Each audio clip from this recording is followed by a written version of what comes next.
여러분, 기회에 대해서 어떻게 생각하십니까? 기회를 잘 잡으셨습니까? 아니면 기회를 놓치셨습니까? 저는 살아오면서 다양한 기회를 놓쳤던 경험이 있습니다.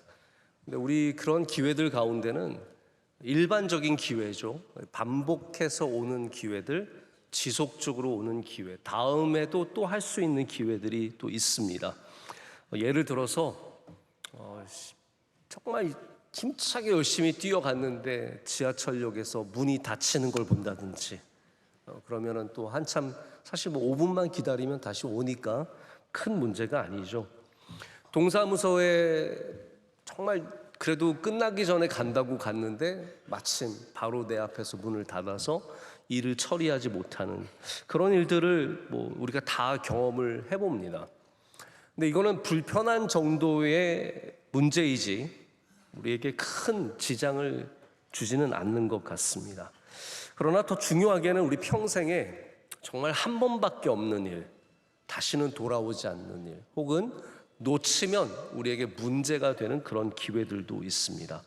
저에게도 그러한 경험들이 몇 번 있는데 더 많이 생각해보면 많겠지만 이렇게 문득 머리에 떠오르는 몇 가지 장면들이 있습니다. 저는 대학교 졸업식을 가지 못했습니다. 제가 분명히 말씀드리는데 대학교는 졸업은 했습니다.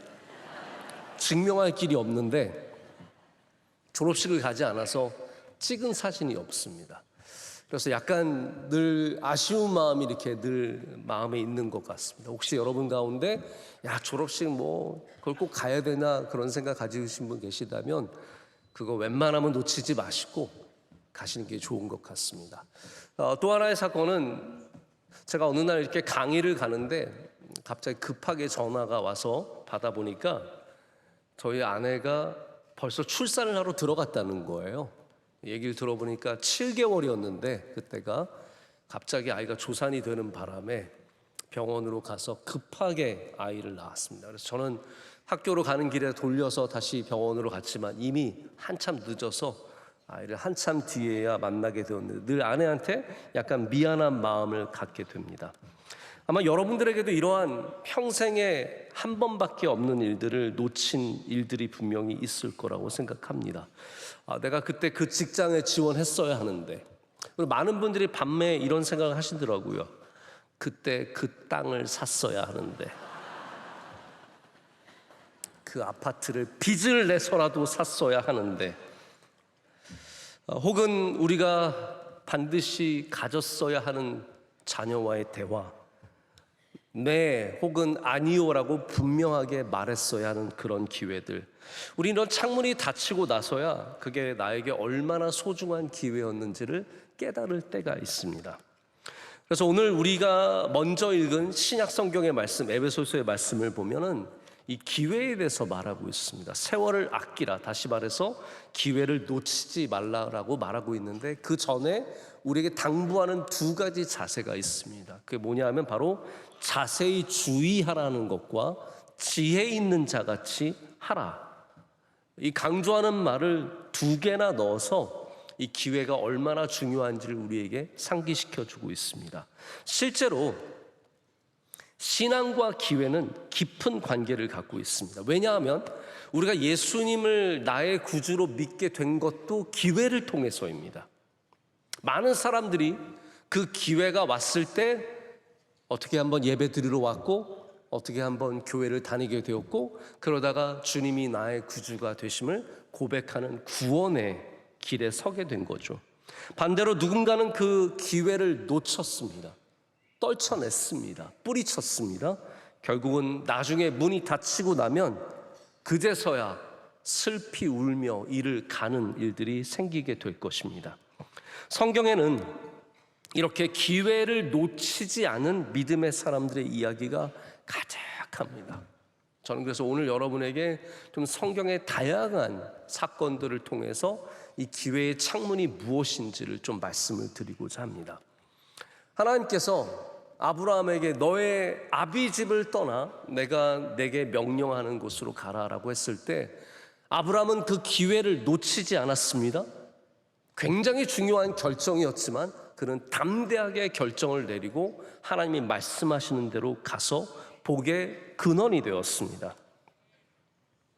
어머니 리브가가 야곱에게 자, 너희 아버지가 이제 돌아가실 때가 다 되었는데 너 이때가 기회다. 네가 축복을 받아라. 장자의 축복을 받아라 라고 해서 그 기회를 놓치지 않고 야곱은 가서 장자의 축복을 받았고, 그리고 너 형 에서가 돌아오기 전에 도망가라 라고 해서 또 형 에서를 피해서 도망가는 기회를 놓치지 않았기 때문에 나중에 부유한 재산을 이끌고 와서 형과 화해하게도 됩니다. 아들들을 다 잃고 홀로 되어서 고향인 베들레헴 땅으로 올라가던 한 여인이 있었습니다. 나오미죠. 그 홀로 가는 길에 그 기회를 놓치지 않고 선을 베풀고 은혜, 헤세드를 베풀었던 여인이 있었는데 그가 바로 룻입니다. 그 기회를 놓치지 않고 어머니와 함께 베들레헴으로 가서 보아스를 만났고 그의 자손으로 다윗이 태어났습니다. 두렵고 떨렸던 상황이었지만 담대하게 왕 앞에 나아가서 나라를 살렸던, 민족을 살렸던 사람이 에스더입니다. 물고기 뱃속에서 죽어가던 사람이 이 기회를 놓칠 수 없어서 하나님께 기도하여 살게 되었는데 그가 요나입니다. 계속할까요? 너무 많습니다. 이 많은 경우들이 바로 기회의 창문이 닫히기 전에 그 기회를 취했던 믿음의 사람들입니다. 그래서 오늘 제목에 등장하는 기회와 창문이란 단어는 같은 의미입니다. 기회가 창문이고 창문이 기회입니다. 그래서 서양권에서는 기회를 윈도우라고 부릅니다. 특별히 어떠한 기간이 정해져 있는 기회, 이게 다 끝나면 모든 것이 사라지는 기회를 윈도우, 창문이라고 말하기도 합니다. 왜냐하면 기회는 지금 열려있는 것 같지만 언젠가는 닫힐 수 있다는 것이죠. 제가 어느 팟캐스트를 운전하면서 멀리 가다가 듣게 되었는데 여기에는 한 중국계 미국인 여성의 이야기가 있었습니다. 이분은 굉장히 훌륭한 집안에서 태어났어요.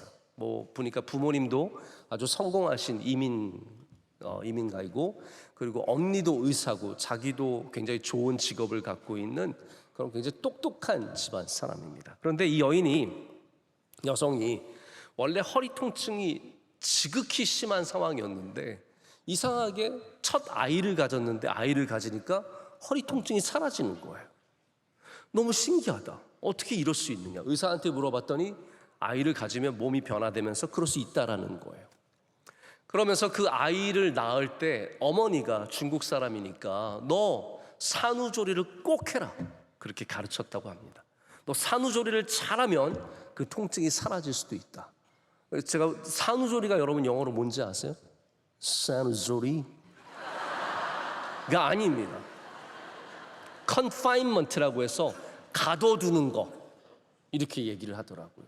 완전히 2-3주 동안에 가둬둬서 그 안에서 모든 음식과 생활을 다 절제하고 통제하는 것을 산후조리라고 하죠. 우리 동양권에서 산후조리는 굉장히 흔한 일이고 당연한 일입니다. 근데 산후조리는 단순히 애를 낳은 다음에 힘드니까 쉬게 하는 것이 아니라 산후조리는 아이를 가졌을 때 여성의 몸이 지극히 정말 심각한 변화를 경험합니다.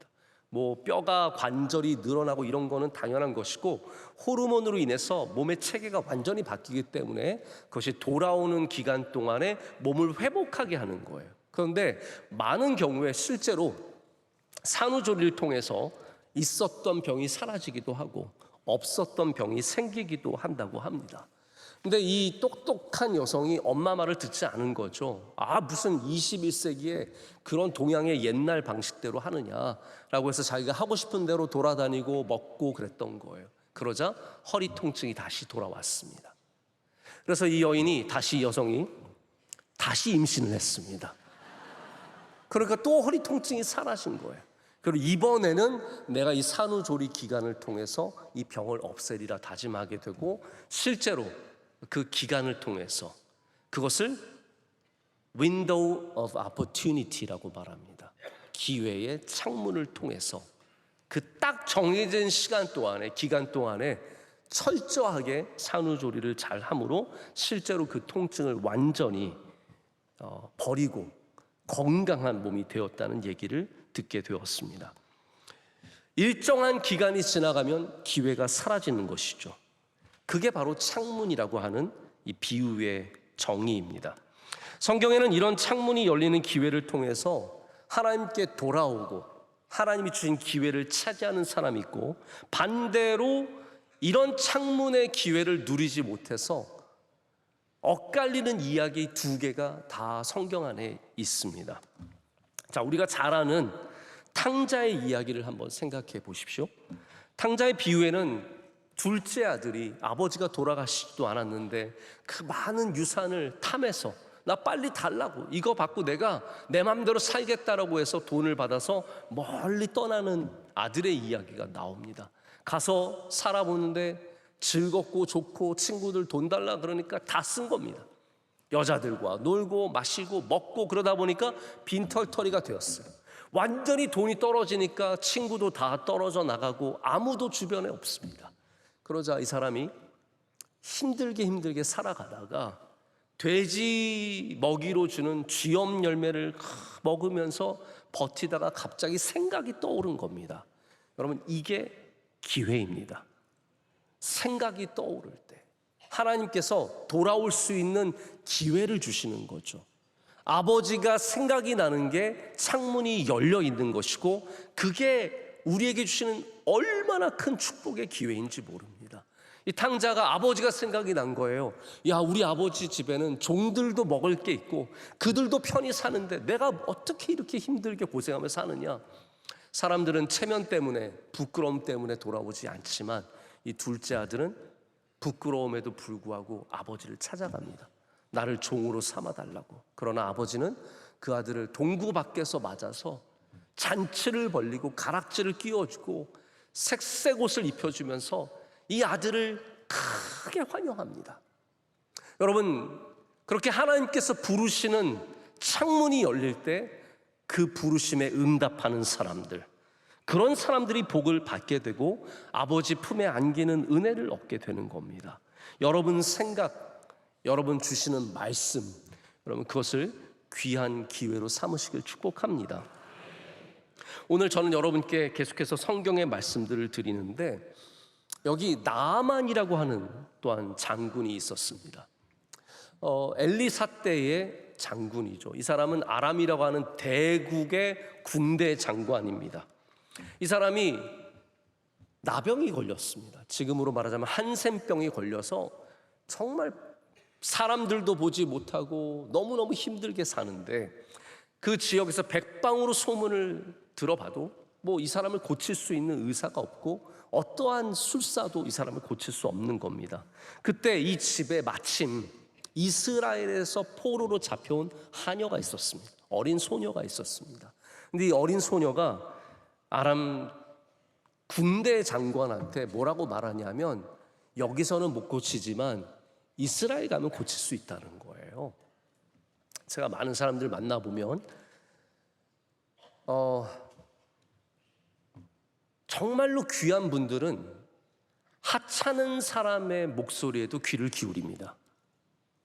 근데 오히려 별거 아닌 사람들이 그런 걸 중요하게 여기지 않다가 기회를 잡지 못하는 것을 많이 보게 됩니다. 이 나아만은 어린 소녀의 말에, 이 하찮은 소녀의 말에 귀를 기울입니다. 그래서 그 말을 따라서 이스라엘까지 간 거예요. 근데 가서 약간 후회했죠.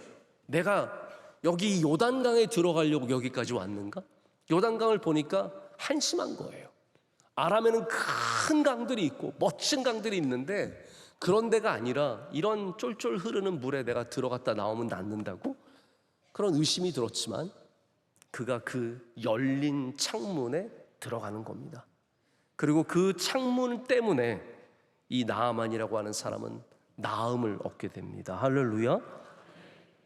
여기서 우리가 창문의 특징을 분명히 이해해야 합니다. 첫 번째 창문의 특징이 뭐냐면 창문이 작다라는 것입니다.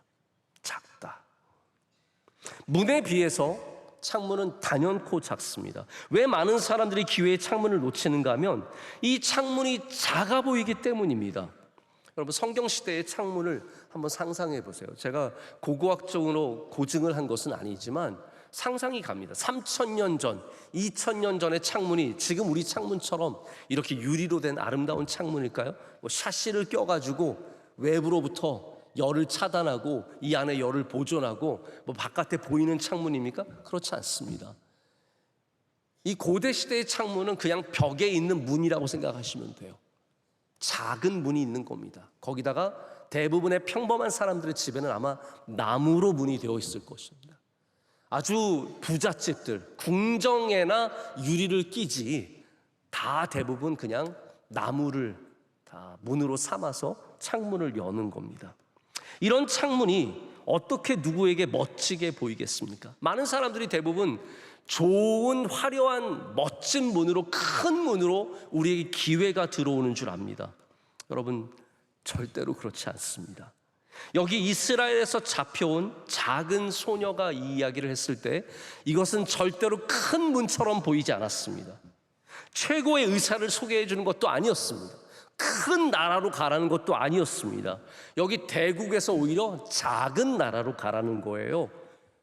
여기 위대한 군대 장관이 가서 여호와의 선지자, 아무것도 아닌 사람의 말을 들으라는 겁니다. 하지만 그 하찮게 보이는 문을 발견하는 사람이 오늘 에베소서에서 말씀하는 것처럼 주의하여 깨어있는 사람이고 지혜로운 사람이라는 것이죠. 여러분, 우리의 삶의 기회가 항상 큰 문으로 다가오는 것이 결코 아닙니다. 대단한 사람들을 통해서 기회가 주어지는 것도 아니고 대단히 멋져 보이는 문을 통해서 우리에게 기회가 오는 것이 아닙니다. 나만 장군의 얘기처럼 작은 한 소녀의 말을 통해서, 작은 나라의 아무것도 아닌 선지자를 통해서, 주의 종을 통해서, 이 작은 문을 통해서 우리에게 기회가 다가온다는 것이죠. 큰 문만 바라보는 사람은 평생에 좋은 기회를 다 놓치고 살아가는 겁니다. 많은 결혼을 앞둔 청년들이 큰 문을 만나길 원합니다. 화려한 문을 만나기를 원합니다. 직장에 들어가길 원하는 청년들이 뭔가 큰 문 앞에 내 인생에 좋은 기회들이 다 있는 줄 알지만 그렇지 않습니다.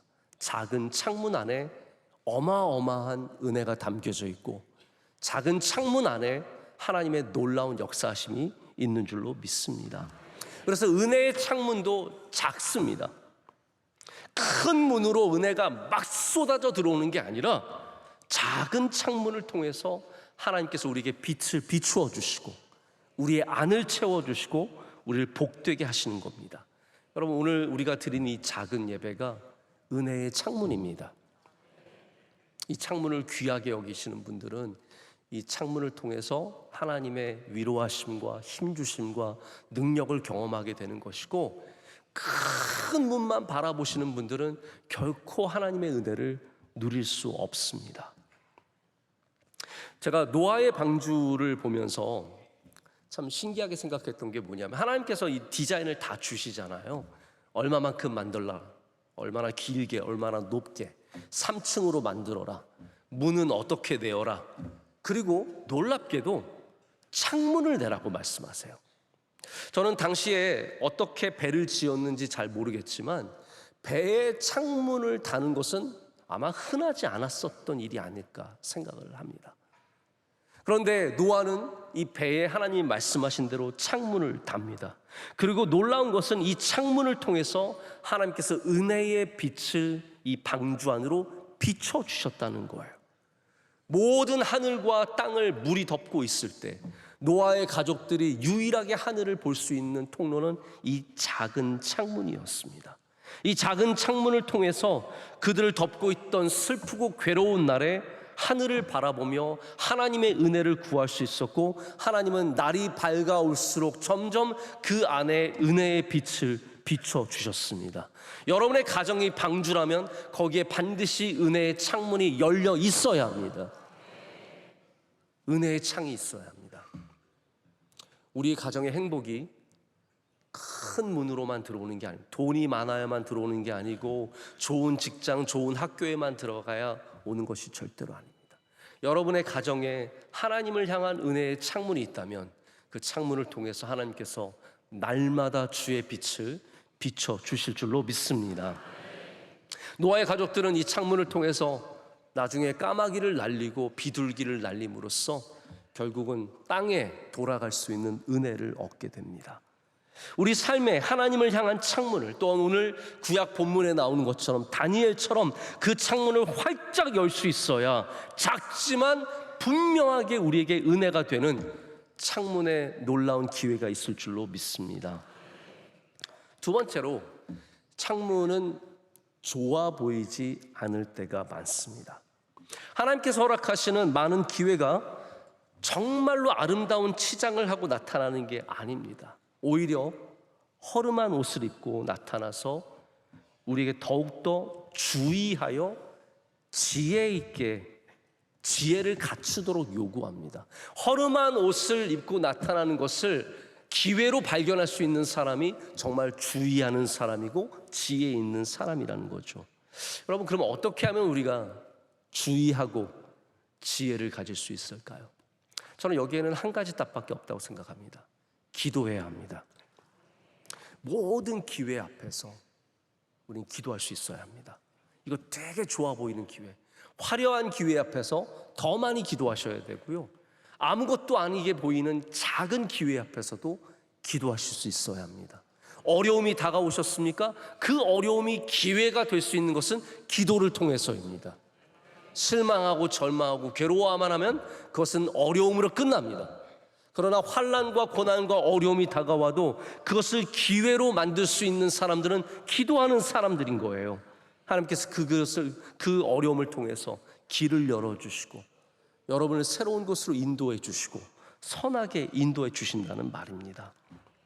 찰스 스윈들 목사님께서 이렇게 말해요. 우리가 만나는 수많은 기회들은 놀랍도록 불가능해 보이는 상황으로 변장해 다가온다라고 말합니다. 야, 이거 안 되겠네? 이거 큰일 났네? 그게 다 기회가 변장한 모습이라는 거죠. 바울을 생각해 보십시오. 바울은 선교를 했지만 고난을 억수로 당했습니다. 아니, 선교사님이 배를 타면 하나님이 지켜주셔야죠. 파선을 당합니다. 아니, 선교사님이 산길을 가면 하나님 보호해 주셔야죠. 강도를 만납니다. 선교사님이 일하면 좋은 사람 붙여주셔야죠. 배반을 당합니다. 그럴 때마다 바울은 그 모든 곳에서 하나님이 주시는 복음의 기회를 잃지 않았습니다. 그를 어렵게 하는 고린도 교회를 만났을 때 그들에게 편지를 쓰므로 성경의 고린도 전서가 들어가게 된 것이고, 예루살렘에 가서 재판을 당하고 압송당해서 로마로 가니까 로마에서 복음을 전하며 그곳에서 놀라운 교회들을 세워가게 되는 겁니다. 여러분, 다윗은 정말 별의별 고난을 당하잖아요. 별의별 일들을 만나지 않습니까? 골리앗을 만나죠. 사울을 만나죠. 어떻게 아들을 낳아도 압살롬 같은 그런 놈을 낳습니까? 압살롬이 아버지를 죽이려고 쫓아오고, 이 비참한 상황 속에서 다윗이 수많은 시편들을 남기며 하나님을 향한 신뢰와 찬양의 노래를 드리는 겁니다. 여러분, 어려운 일을 만날 때, 이거 기회처럼 보이지 않는 일을 만날 때 그 앞에서 기도하시고 하나님의 말씀을 붙잡으십시오. 그러면 그것이 여러분에게 창문이 되어, 활짝 열리는 창문이 되어 은혜의 빛을 비춰줄 줄로 믿습니다. 오늘 다니엘은 어쩌면 가장 어리석은 선택을 한 것처럼 보입니다. 사실 다니엘은 이 왕의 조서가 내려왔을 때 창문을 닫았어야 합니다. 닫으면 사니까요. 하나님께 기도만 하지 않으면 사는 거예요. 여러분, 어떻게 하시겠습니까? 다리오 왕 때 다니엘은 총리가 되었습니다. 그런데 수많은 신하들이 다니엘이 미워 죽겠는 거예요.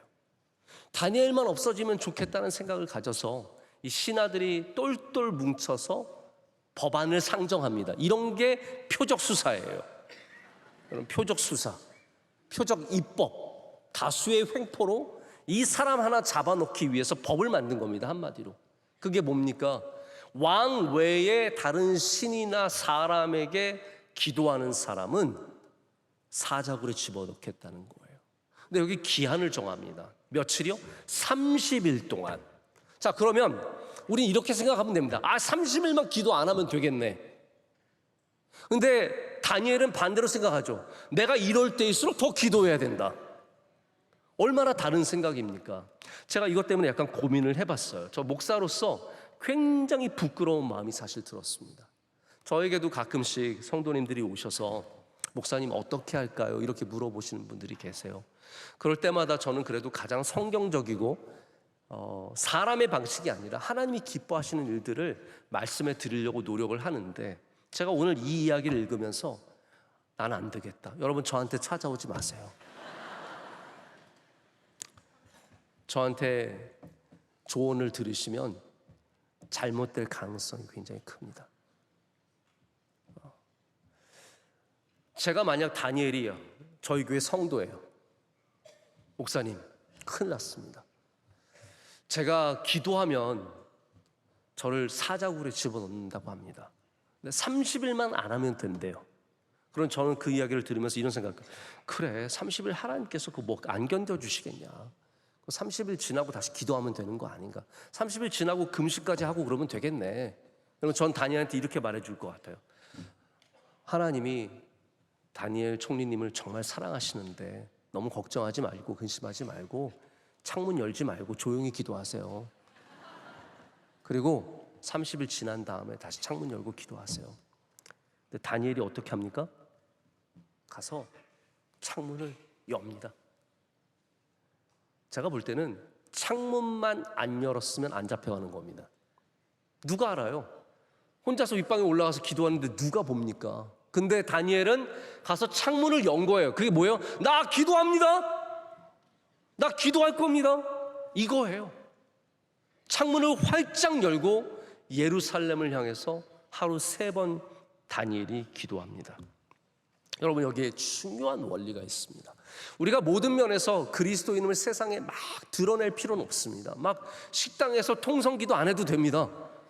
저는 가끔씩 식당에서 이렇게 밥 먹는데 우리 기도할까요? 그러는데 누가 일어섰어요. 사람들도 다 있는데 하나님 아버지 이러시면 제가 목사인데도 부끄러워요. 이건 좀 아닌 것 같은데. 여러분, 너무 티를 낼 필요 없습니다. 그러나 우리가 이건 기억해야 돼요. 세상이 우리를 기도하지 못하게 핍박하면 우린 더 기도해야 합니다. 핍박하면 우리의 창문을 열어야 됩니다.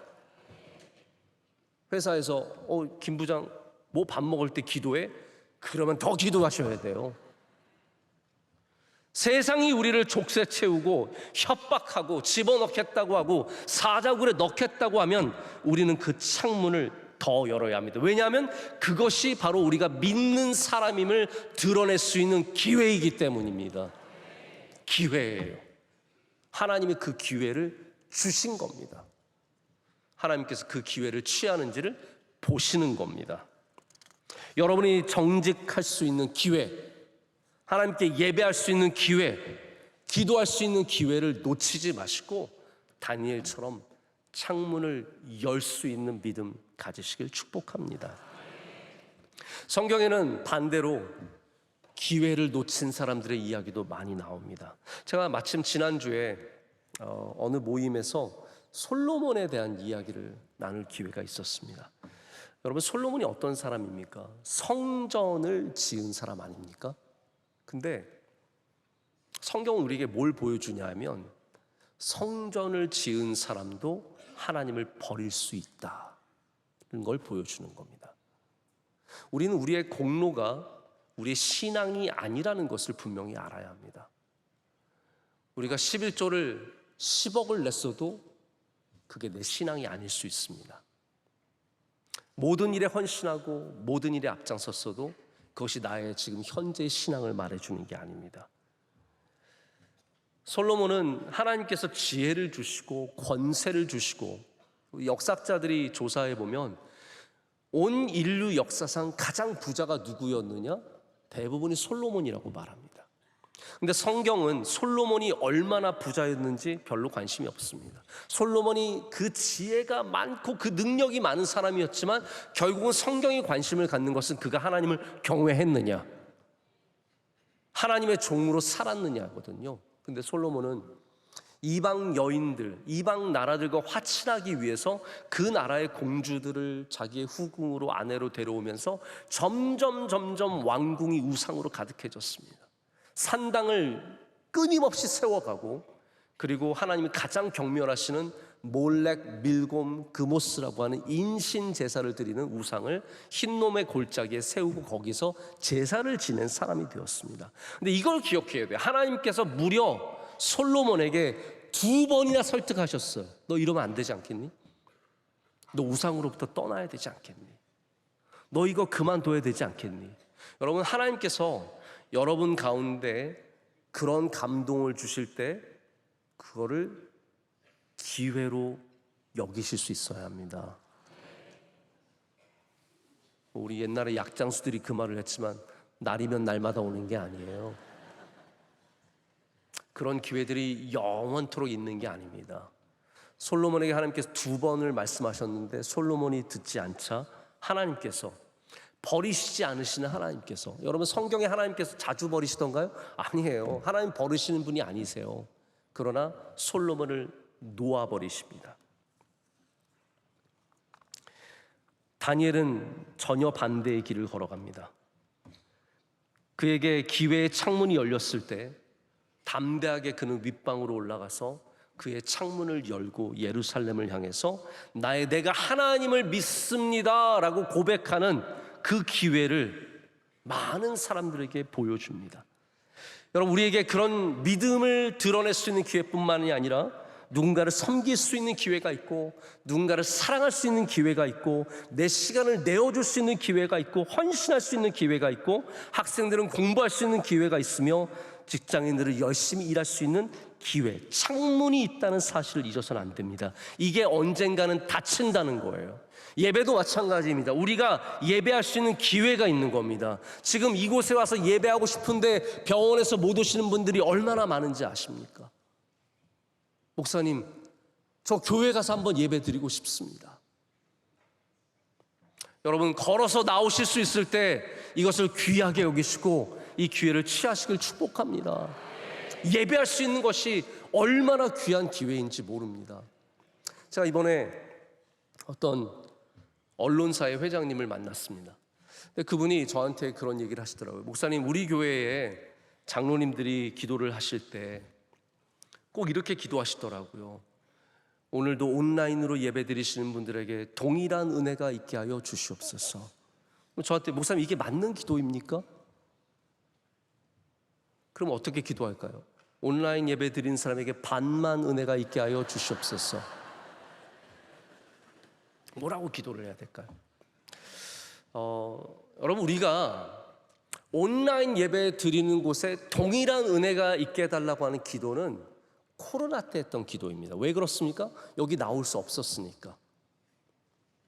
여기 제한된 사람들만 올 수 있었고, 심지어는 아예 올 수 없는 상황도 우리에게 긴 시간이 있었습니다.